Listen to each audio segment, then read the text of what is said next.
Welcome to கல்வி IAS academy YouTube channel. 24th February 2024 Tamil current affairs analysis பார்க்க போகிறோம்.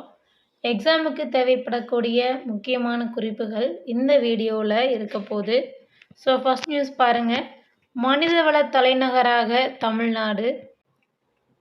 தகவல் தொழில்நுட்ப மாநாட்டில் முதல்வர் ஸ்டாலின் அவர்கள் உறுதியளிச்சிருக்கிறாங்க. 500 இடங்களில் இலவச வைஃபை சேவை.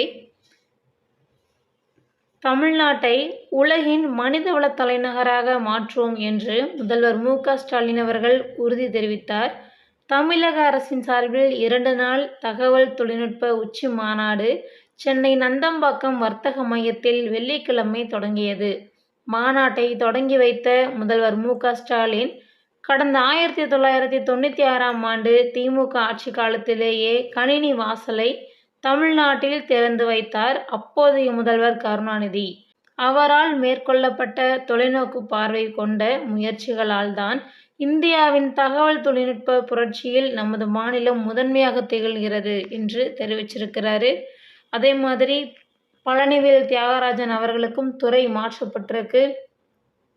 நிதித்துறையில் இருந்து தற்போது தொழில்நுட்பவியலுக்கு மாறியிருக்கிறாரு. நெக்ஸ்ட் நியூஸ் பார்க்கலாம். கிண்டி தேசிய முதியோர் நல மருத்துவமனை பிரதமர் மோடி நாளை திறந்து வைக்கிறார் என்று அமைச்சர் மா. சுப்பிரமணியன் அவர்கள் தெரிவிச்சிருக்கிறாங்க. Next news. படிக்கும் பள்ளியிலேயே மாணவர்களுக்கு ஆதார் பதிவு என்னும் திட்டம் தொடக்கம். படிக்கும் பள்ளியிலேயே மாணவர்களுக்கு ஆதார் பதிவு செய்யும் திட்டத்தை பள்ளி கல்வித்துறை அமைச்சர் அன்பில் மகேஷ் பொய்யாமொழி அவர்கள் தொடங்கி வைத்தார். நெக்ஸ்ட் நியூஸ் பாருங்க.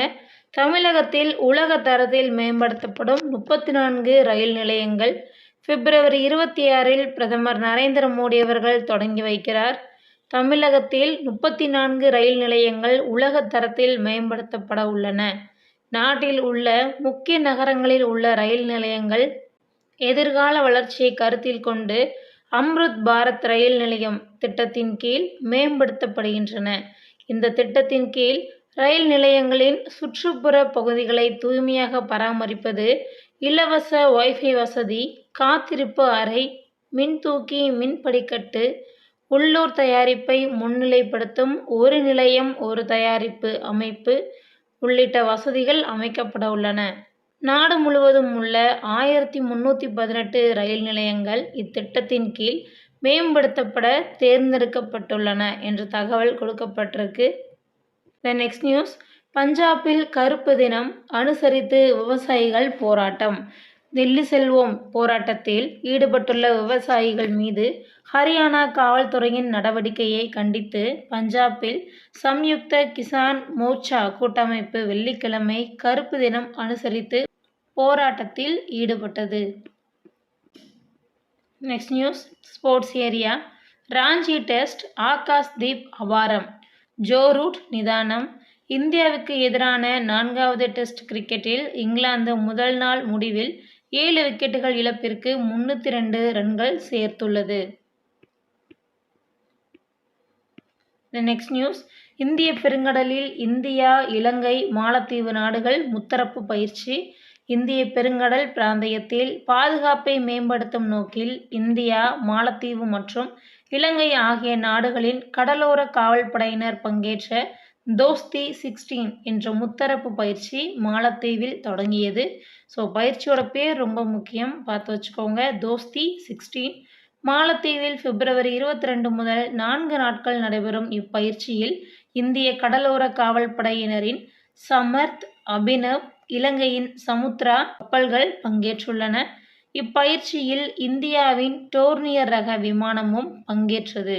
இந்தியா, இலங்கை, மாலத்தீவு நாடுகளின் கடலோர காவல்படையினரிடையே ஒத்துழைப்பு, செயல்பாட்டு திறனை அதிகரிப்பதோடு இந்திய பெருங்கடல் பிராந்தியத்தில் பாதுகாப்பை மேம்படுத்தவும் புதிய கடல்சார் நடவடிக்கைகள் குறித்து அறிந்து கொள்ளவும் தோஸ்தி 16 முத்தரப்பு பயிற்சி உதவுகிறது என இலங்கை தெரிவித்துள்ளது. இந்த நெக்ஸ்ட் நியூஸ் பாருங்க. இந்தியா 7 நாடுகளை சேர்ந்த 27 நிறுவனங்களின் ஏற்றுமதிக்கு தடை. ஐரோப்பிய யூனியன் முடிவு. உக்ரைனுக்கு எதிரான போரில் ரஷ்யா மேன்மேலும் வலுவடைவதை தடுக்கும் நோக்கில் இந்தியாவில் பதிவு செய்யப்பட்ட நிறுவனம் உட்பட 8 நாடுகளைச் சேர்ந்த 27 நிறுவனங்களின் ஏற்றுமதிக்கு ஐரோப்பிய யூனியன் தடை விதித்துள்ளது. ரஷ்யா உக்ரைன் போர் தொடங்கி சனிக்கிழமையுடன் 2 ஆண்டுகளான நிலையில் இந்த தடை விதிக்கப்பட உள்ளது. இது தொடர்பாக ஐரோப்பிய யூனியன் வெளியிட்டுள்ள செய்திக்குறிப்பில், இராணுவமும் பொதுமக்களும் பயன்படுத்தக்கூடிய இரட்டை பயன்பாடு கொண்ட இந்த நிறுவனங்களின் சரக்குகள் மற்றும் தொழில்நுட்பங்கள், ரஷ்யாவின் இராணுவ திறனை மேம்படுத்தக்கூடிய தொழில்நுட்பம் ஆகியவற்றின் ஏற்றுமதிக்கு ஐரோப்பிய ஒன்றியம் தடை விதிக்கும் என்று தெரிவிக்கப்பட்டுள்ளது. நெக்ஸ்ட் நியூஸ் பார்க்கலாம். ஸ்பெயினில் அடுக்குமாடி குடியிருப்பில் தீ விபத்து, 6 பேர் மரணம், 13 பேர் மாயம். Next news. 52 ஆண்டுகளுக்கு பின் நிலவில் தரையிறங்கிய அமெரிக்க கலம். சுமார் 52 ஆண்டுகளுக்கு பிறகு அமெரிக்க ஆய்வுக்களம் ஒன்று நிலவில் முதல் முறையாக தரையிறங்கியுள்ளது. இன்ட்யூட்டிவ் மிஷின்ஸ் என்ற நிறுவனத்தின் ஒடிசியஸ் என்ற அந்த ஆய்வுக்களம்தான் வர்த்தக ரீதியில் நிலவில் தரையிறக்கப்பட்டுள்ள முதல் ஆய்வுக்களம் என்பதும் குறிப்பிடத்தக்கது. அமெரிக்காவின் நாசா விண்வெளி ஆய்வு மையமும் தங்களது சோதனை கருவிகளை இந்த ஆய்வுக்களத்தில் இணைத்துள்ளது. இது குறித்து நாசா தலைமை நிர்வாகி பில் நெல்சன் கூறுகையில், அரை நூற்றாண்டு கழித்து முதல் முறையாக அமெரிக்கா நிலவில் தரையிறங்கியுள்ளது என்றார். இதோட இன்னைக்கான கரண்ட் அஃபேர்ஸ் முடிஞ்சிடுச்சு. தேங்க்யூ அண்ட் தேங்க்ஸ் ஃபார் வாட்சிங்.